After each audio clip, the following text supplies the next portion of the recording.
पश्चिम बंगाल में भाजपा अध्यक्ष जेपी नड्डा के काफिले पर किया गया पथराव इस बात का संकेत है कि राज्य में आगामी चुनाव खूनी चुनाव साबित हो सकता है। वैसे भी इस राज्य का इतिहास राजनीतिक हिंसाओं से भरा हुआ है। राज्य में 1960 में नक्सलवाड़ी आंदोलन के साथ ही राजनीतिक हिंसा का जो दौर शुरू हुआ वह अब तक जारी है। 1967 में वाम मोर्चे की सरकार बनने के बाद यह उम्मीद की गई थी कि अब हिंसा पर लगाम लगेगी, पर ऐसा हुआ नहीं।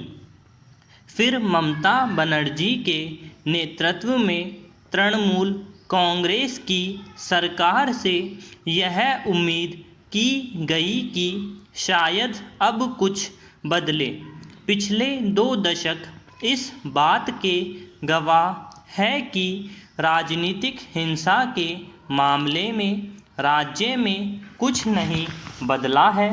चुनाव आते ही प्राय हिंसा का दौर शुरू हो जाता है। पहले वाम दलों और कांग्रेस के बीच हिंसा होती थी, इसके बाद टीएमसी और वाम दलों के बीच ऐसा होने लगा।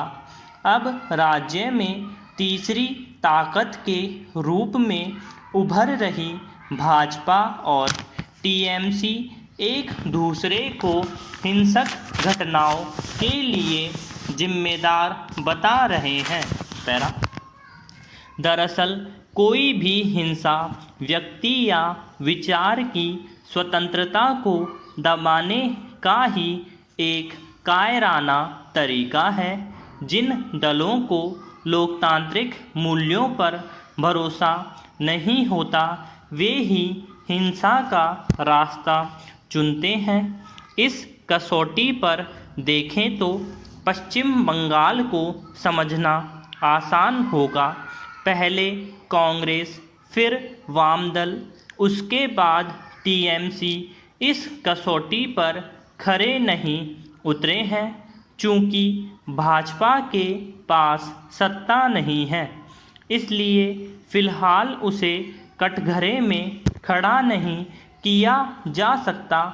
केंद्र की ताकत का बेजा इस्तेमाल करने के ममता के आरोप अभी साबित होने बाकी हैं, लेकिन भाजपा की यह जिम्मेदारी बढ़ जाती है कि वह राज्य के इतिहास से सबक ले।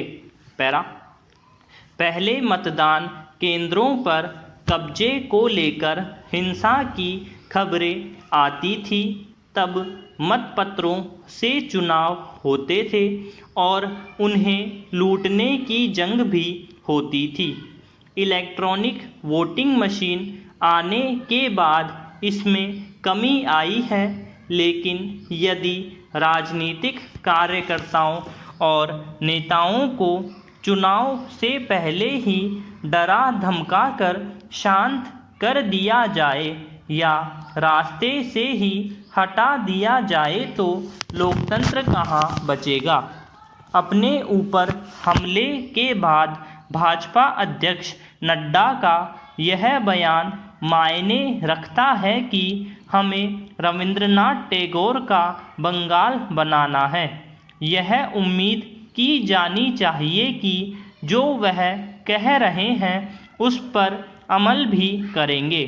हिंसा का जवाब हिंसा से नहीं दिया जाए तभी गांधी और टैगोर की कल्पना का राष्ट्र बन सकता है, लेकिन सत्ता हासिल करने की जल्दबाजी जैसे को तैसा सबक सिखाने के लिए उतावला करती है।